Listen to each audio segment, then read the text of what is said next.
this is a very important topic for all of us. Okay. So the topic is all about faith. Faith is a risk. So tonight, I think there's a lot of seed. I know that we by now we all know that there's the seed is the seed of the Lord Jesus Christ. And seed the sinasabi ko, seeds are the word, and the word is the Lord Jesus, right? So a lot of seeds that will be spoken tonight.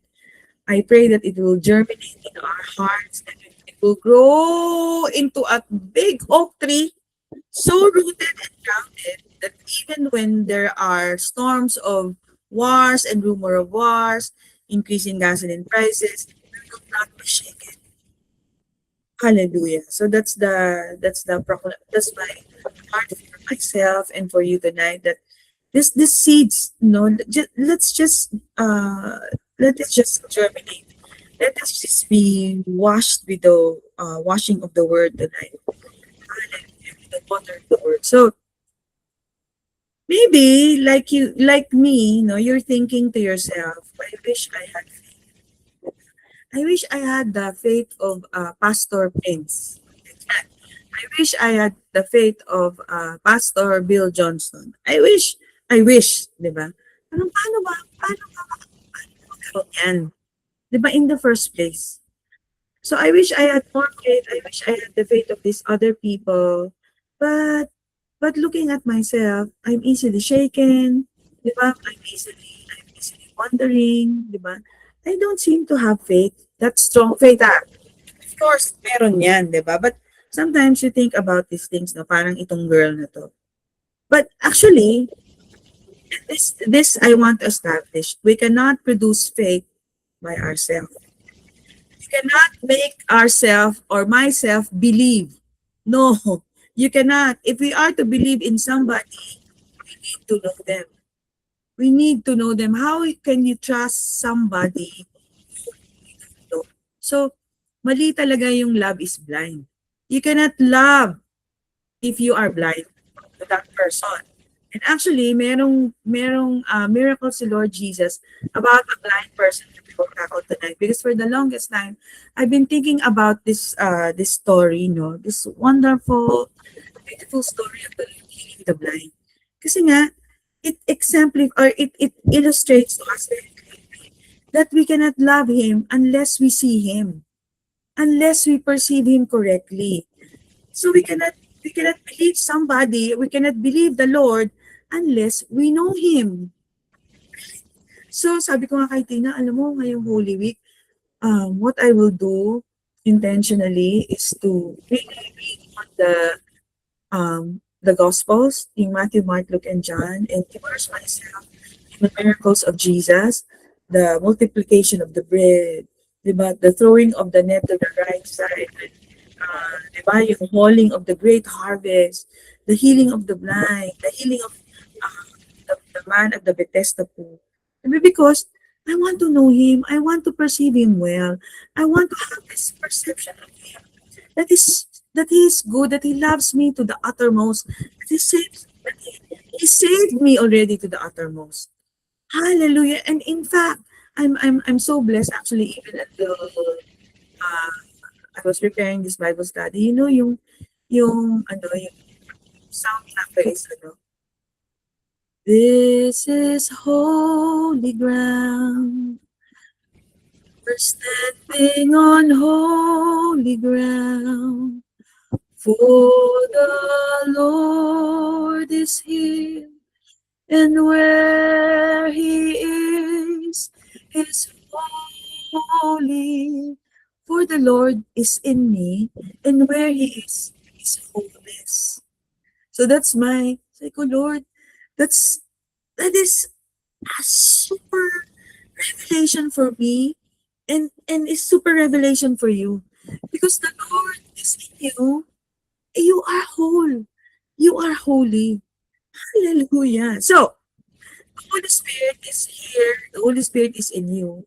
And it is He is the one who enables us to know the Lord. Because, again, how can you trust How can you believe somebody?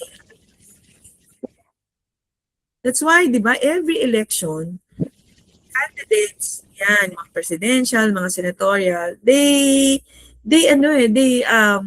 endeavor, di ba, to advertise themselves, to be perceived in a certain way, di ba, for us to vote for them.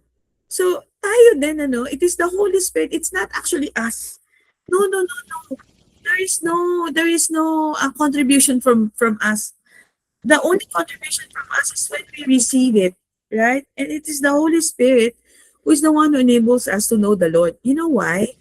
What is the definition of eternal life? Kasi before, ang definition natin ng eternal life is when we die in heaven. But praise the Lord. You know why? You know what? You know what? A lot of people have bucket list. Bucket list. Pupunta ako sa Japan. Pupunta ako sa ganyan. Pupunta ako ganyan before I die. But you know what? Because we are in Christ, we get to kick the bucket list. That even when you pass on, you still live on. So, walang tigil yan. So again, anyway, what is the definition of eternal life? John 17. And this is eternal life. This is eternal life. Actually, this is the extravagant life. That they may know you. So yung preoccupation natin is, Lord, I want to know you more. Deep within my soul, I want to know you. Lord, I want to know you. Deep, so deep. Diba yun ang gusto ni Lord. That they may know you, the only true God, and Jesus Christ, whom you have sent. We know, Abba, Daddy God, how much He loves us. That He sent Jesus Christ for you and I, for us to die with Him and to be resurrected with Him. Hallelujah, hallelujah. So yun yung eternal life that every day, that's why every day with Jesus is sweeter than the day before. Every day with Jesus, I love Him more and more. You know why? Because you know Him more and more. We know Him more and more. And when we know Him more and more, we trust Him more and more. We believe in Him more and more. We believe that we say, well, please to the other side. And actually, we have already crossed to the other side. In John 17:3, sabi nga, Ionos, eternal, Zoe Ionos. Eternal, ang ibig sabihin ng Ionos, everlasting. But you know, in the Helps Word Studies, and it's very, very helpful. One meaning actually of Ionos, eternal, is it does not focus on the future per se, but rather on the quality of the age. It relates to, thus, believers live in eternal life right now. Right now. Experiencing this quality of God's life now as a present possession. Hallelujah. Hindi siya hindi siya when you die you get to experience no sickness. No. It is now that you are whole. It is now that you are healthy. It is now that you're living the extravagant life. Hallelujah, because Jesus Christ is in you.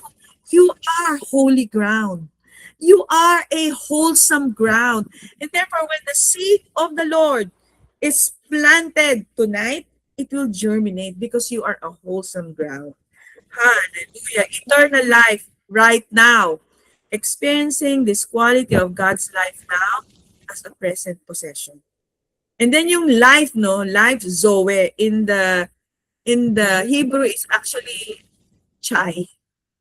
Ate Chai's name. So life, physical and spiritual, throughout the universe is derived, comes from, and is sustained by God's self-existent life. The Lord intimately shares His gift of life with His people, shared likeness, shared roots, creating each in His image, which gives all the capacity to know His eternal life. Shared likeness again. Mirror image. Hallelujah. So as He is, so are we in this world. So God is not looking for you. God is not looking to you to produce faith. No. No, so don't look at yourself. Do I have enough faith? Do I have little faith? In John 1, so this will explain fully, no? More, not naman fully, no? This will explain further. John 1:11, because on the topic of faith, there's a lot.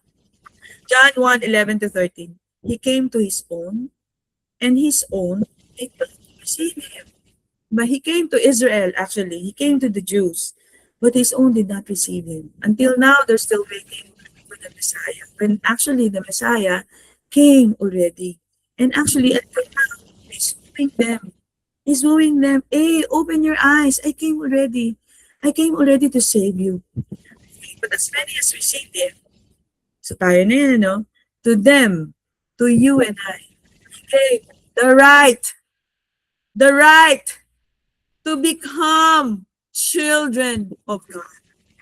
Your father is Abba Daddy God. You have Abba Daddy God as your father. So, why not worry? How to worry, right?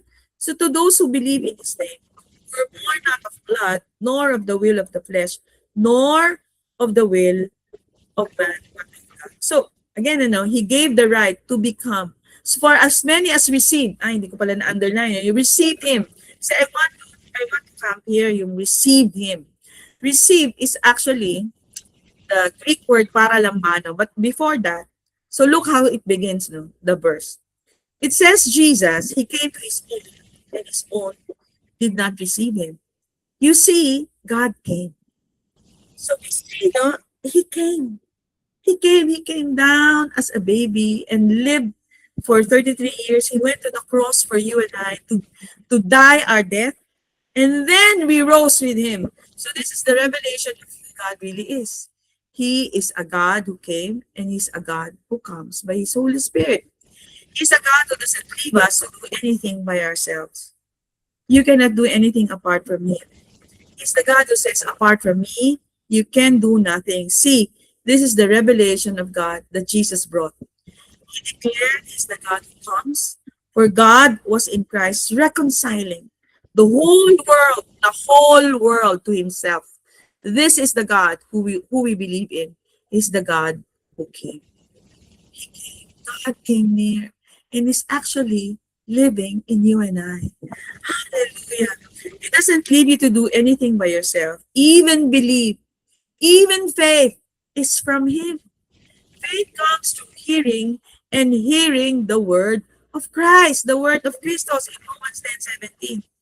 So he's here by his Holy Spirit to enable us to be whom he declares us to be. Whom he declares us to be, sons and daughters of Abba Daddy God. So when you see him for who he really is, when you see him for who he really is, then you find the power to be whom he declares you to be. Again, when you see him for who he really is, then you find the power to be whom he declares you to be.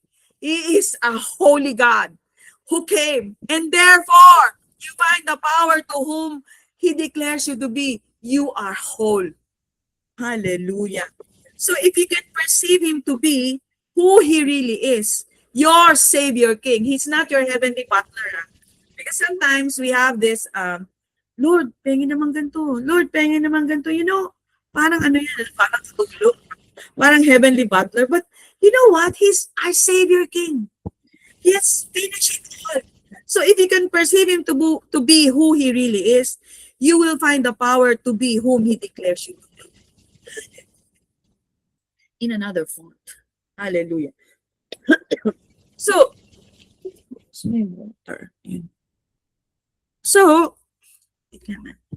let's go to the story of the blind man. Jesus healed. In John 9:1 to 17. Basahin natin. A blind man born blind receives, a man born blind receives sight. So now Jesus passed by. So Jesus came. Jesus passed by. He saw a man who was blind from birth. And his disciples asked him, saying, Rabbi, Who sinned? This man or his parents? So meron pa rin silang karma mentality, no? No? So kapag may ginawa kang kasalanan, lagot ka bukas. Yun ang karma. But you see, God is not like that. God is not like that. Jesus answered, neither this man nor his parents sinned, but that the works of God should be revealed in him. See how he loves to heal people, right? It is not the will of God for us to be sick, definitely. Right? So God would be revealed in you, right? So God will be revealed in him must work the works of him who sent me while it is day. The night is coming when no one can work. As long as I'm in the world, I am the light.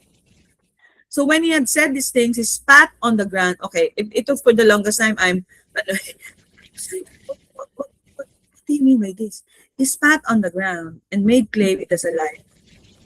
And he anointed the eyes of the blind man with the clay, and he said to him, go wash in the pool of Siloam, which is translated sent.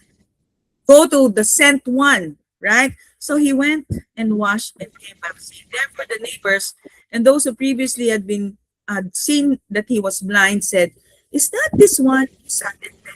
Some said, this is he. And others said, he's like him. And then the previously blind man said, I am he. Therefore they said to him, how were your eyes open? He answered them and said, a man called Jesus made clay and anointed my eyes and said to me, go to the pool of Siloam, which means the sent one, and wash. So again, by the washing of the water, by the water of the word. So I went and washed and I received sight.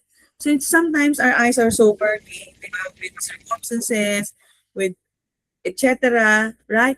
That the God is so good that He sends His Holy Spirit, He sends His word for our eyes to be washed, our murky vision. So having said that, sabi nga balikan natin yung spatting on the clay. Having said that, he spat on the ground with clay with the spittle.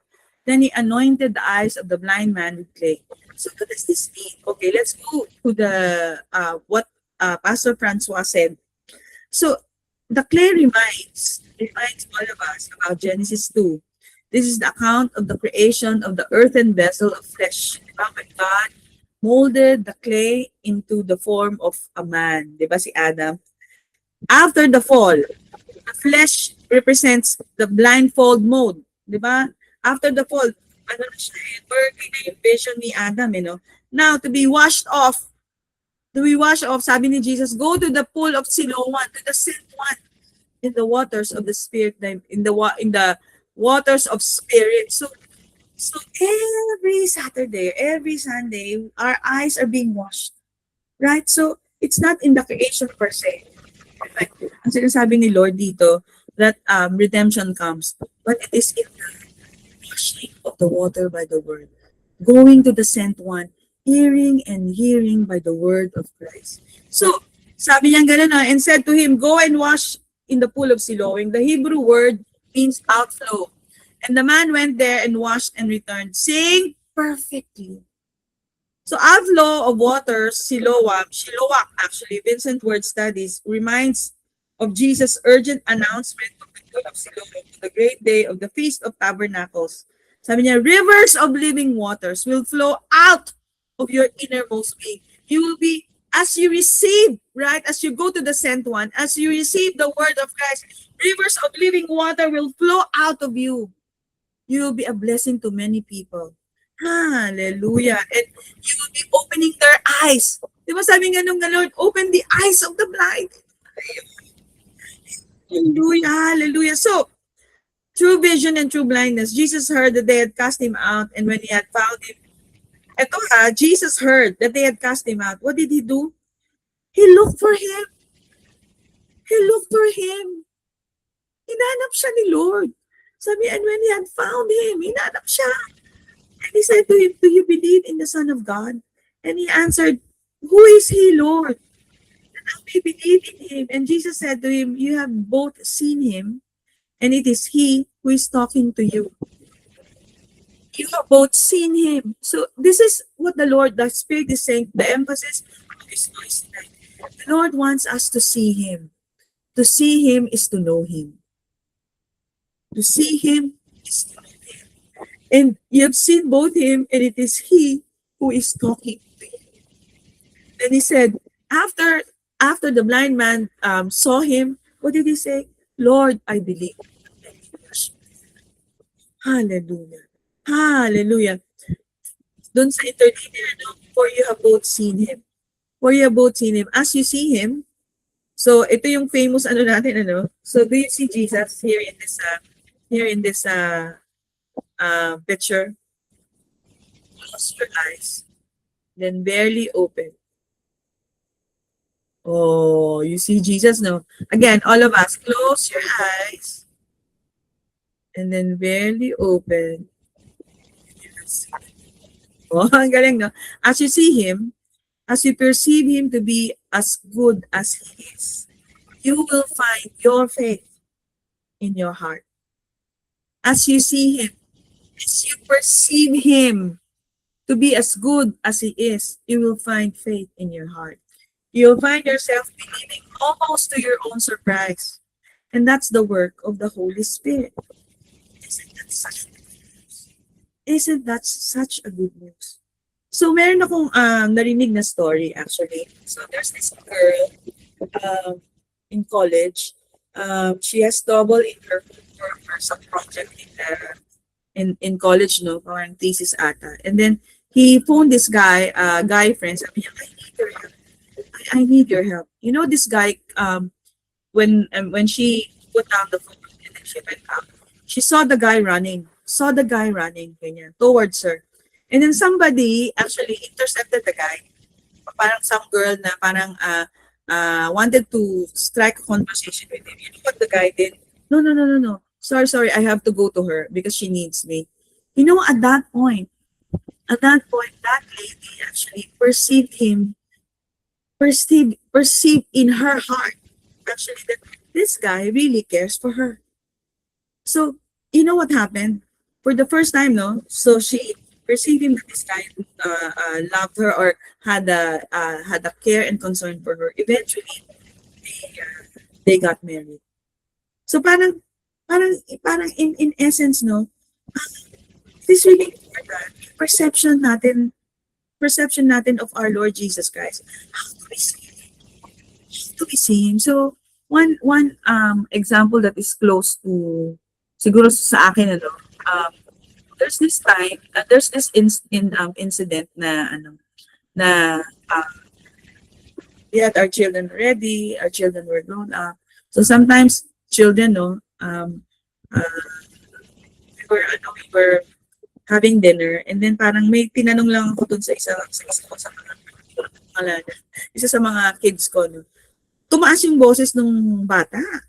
Alam mo what happened? So ako naman, parang what happened? Sabi niya, you don't talk that way to your mom.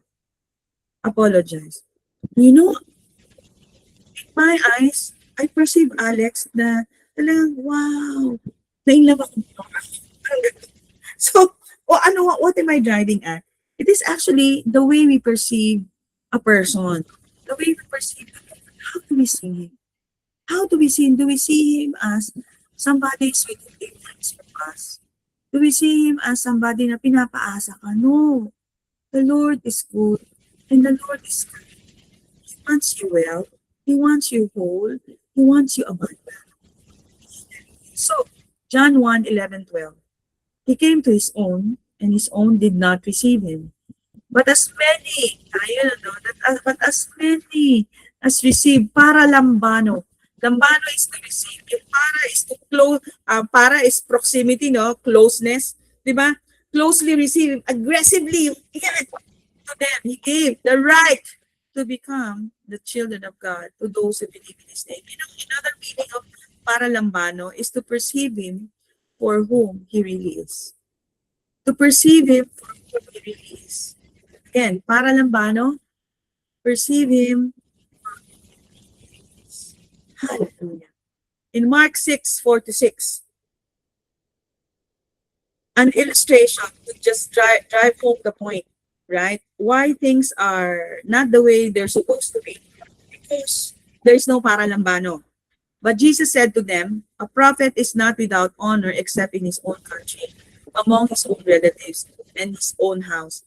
Now, he could not, he could do no mighty work. He could do no mighty work there except that he laid his hands on a few sick people and he healed them. Still, no?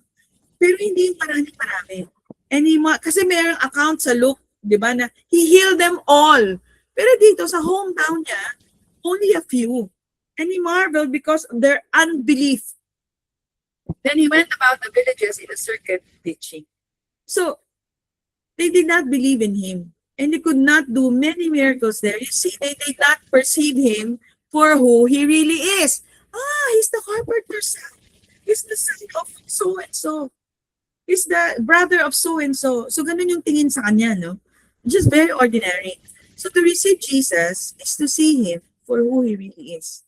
And this is the work of God's Holy Spirit. This is not your work. This is the work of the Holy Spirit. As the word goes forth, right? That the Holy Spirit allows us to see him for who he really is. And when we see him for who he really is, faith arises in our hearts. Faith arises in our hearts.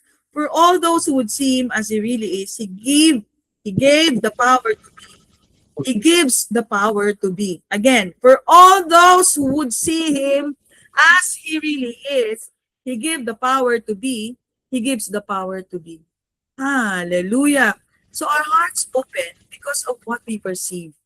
Diba? So, one example, sabi ko kay yung perception ko dun kay Andrew, yung aming CEO, is really that he cares for the Filipino people. Kasi the way he relates to me, the way he speaks words of encouragement, talagang I would do things above and beyond the call of duty for him. Because my perception of him is that he really is deeply concerned about the Philippine affiliate, that he wants us to be successful, etc. So our hearts open to people because of what? Of how we perceive them to be. So that's the work of the Holy Spirit in your life and in my life. It's for us to enable us to see the love of Jesus, the love of Abba Daddy God. For faith works through love. So if you can see how much love how much God loves you, there will never be faith. So if you don't see that you are so loved by the Lord that he willingly went to the cross, right? He was lashed repeatedly over and over until there was no flesh left, that his bones were hanging for you and I to be made whole. Then faith will not arise in your heart. How can you believe in somebody you do not know? How can you believe in somebody that you don't know intimately? Faith works through love. Hallelujah. So faith is not something we do to persuade God. No. It is faith is what happens to us when we realize how persuaded God is about us. That he came to the cross for you and I. Hallelujah. Faith is not something we do to persuade God. Faith is what happens to us when we realize how persuaded God is about us. So, let's go to the other side. The story in the book, no? Let's go to the other side. It's actually in 3 words. It is finished. Right? We can go to the other side. It's finished. In Luke 8:22-25, Jesus said, let's go to the other side. Declaration, ano? That is the word. Let's go to the other side. Sometimes in life, circumstances happen. As in verse 22, a violent storm came while they were going across to the other side, filling up the boat. That the boat was so filled with water. The disciples were afraid that they will die. But Jesus has already said, let's pass over to the other side. So during the storm, what was Jesus doing? He was asleep on a pillow. He said, let's pass over to the other side. Then he fell asleep and continued to sleep while a major windstorm came and the waves beat up against the ship and filled it with water. But Jesus was undisturbed during the storm. He wasn't just resting his eyes. He was sound asleep. He was at rest. What were the disciples doing? They were so fearful. You know, fear actually can paralyze you. Can paralyze you.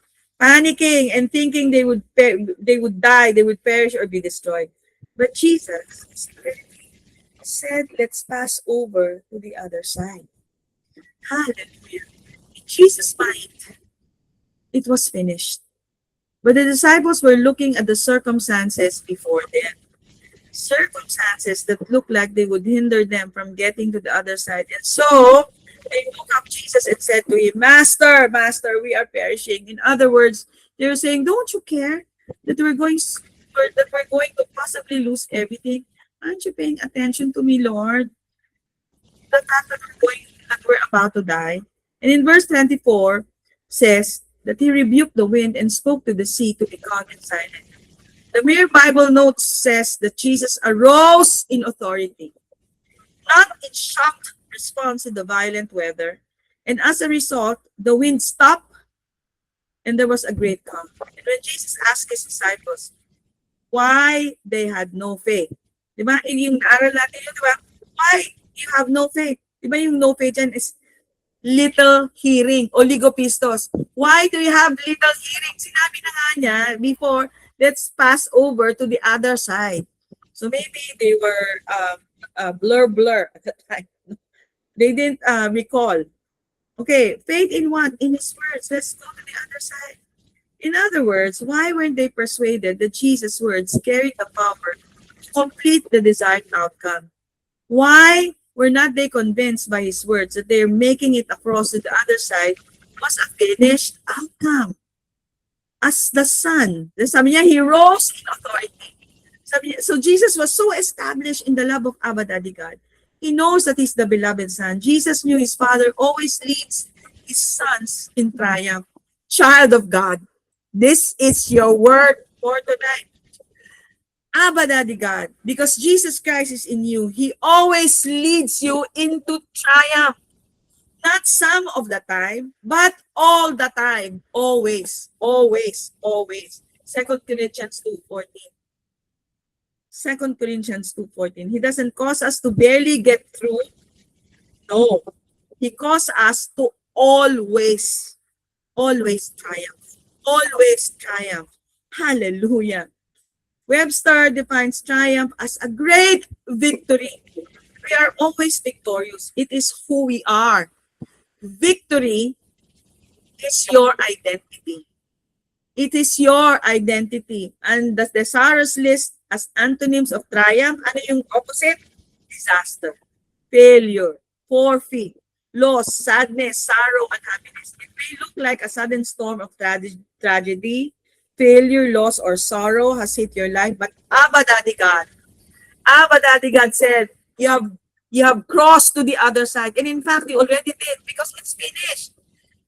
Abba leads you in victory always. Because in Christ, you already crossed over to the other side. You are not in the process. You've already crossed to the other side. Hallelujah. You were raised in Christ. Hallelujah. Definitely you're on the other side.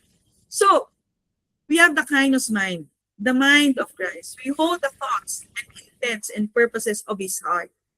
Our mindset or thinking needs to be the same as his when distracting circumstances try to throw us off course.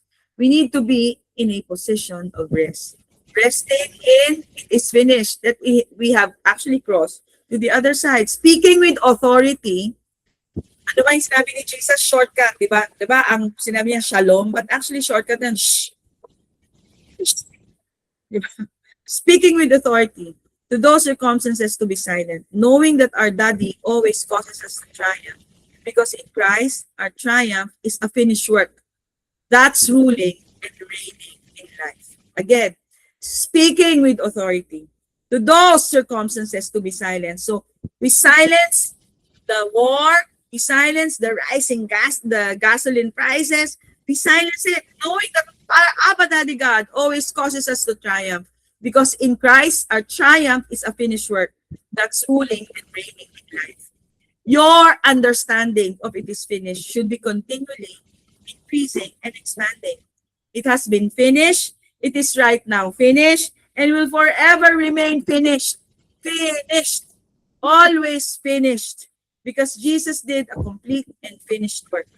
It is finished.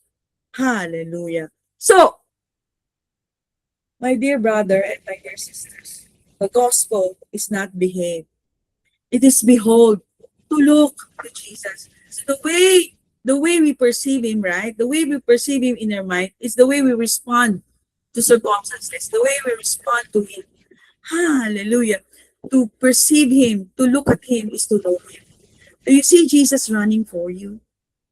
Do you see him running to death for you? Do you see him dying to be with you? When you see how much he loves you, this is who he really is. You cannot be the same person when you perceive him for who he really is. This is who he really is. He's the God who came for you and I. He's the God who went through death for you and I. When you see him holding you and never letting you go, even going down into death for you, you cannot be the same person. When you see that, when you see the cross, you cannot be whom he declared.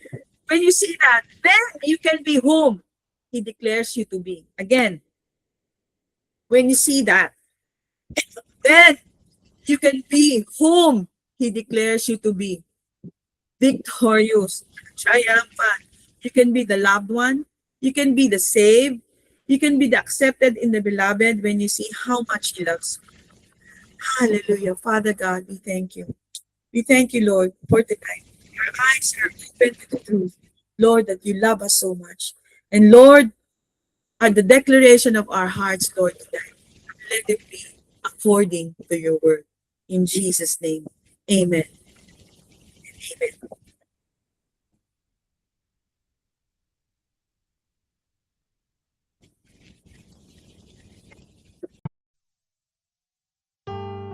Now let's prepare our communion elements.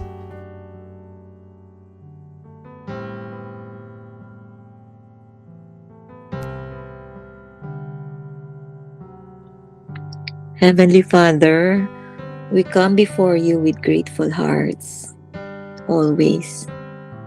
Not striving, Lord, not trying to earn anything, but simply receiving, Lord. Today we learn that our faith is not something we perform, but something that awakens in us as we see how much you already love us. Thank you that you are already persuaded about us, Lord. Persuaded in your love, persuaded in your goodness, persuaded in your commitment to us. Even when we are unpersuaded, Lord, you remain faithful. Thank you, Lord. Let's hold the bread. Lord Jesus, as we take this bread, we remember your body, broken for us. Thank you that through your finished work, Lord, we are made whole, we are accepted, and deeply loved. Let's eat the bread.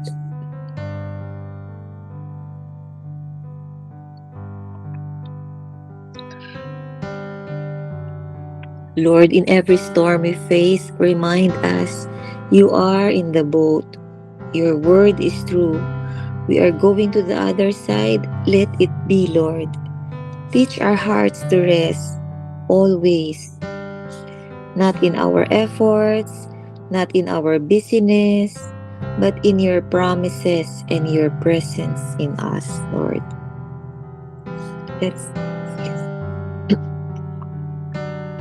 Let's hold our cups. As we take the cup, Lord, we remember your blood poured out for the complete forgiveness of all our sins. Because of you, we are fully forgiven, fully accepted, and fully loved. Not partially, not conditionally, but completely. Let this truth persuade our hearts, Lord. Where there has been fear, release peace, Lord. Where there has been striving, release rest. Where there has been doubt, bring deep assurance. Today we choose to be more persuaded by your love than by our circumstances. We declare that we are not alone, we are not forsaken, we are not going under, because you are with us. We can rest even in the storm. Let's drink our cup. Thank you, Jesus. The faith rises in us as we see your love more clearly. We receive your grace. We rest in your finished work. We trust in your unfailing love. In your mighty name, we pray. Amen. Amen. And amen. Amen. Amen. Amen.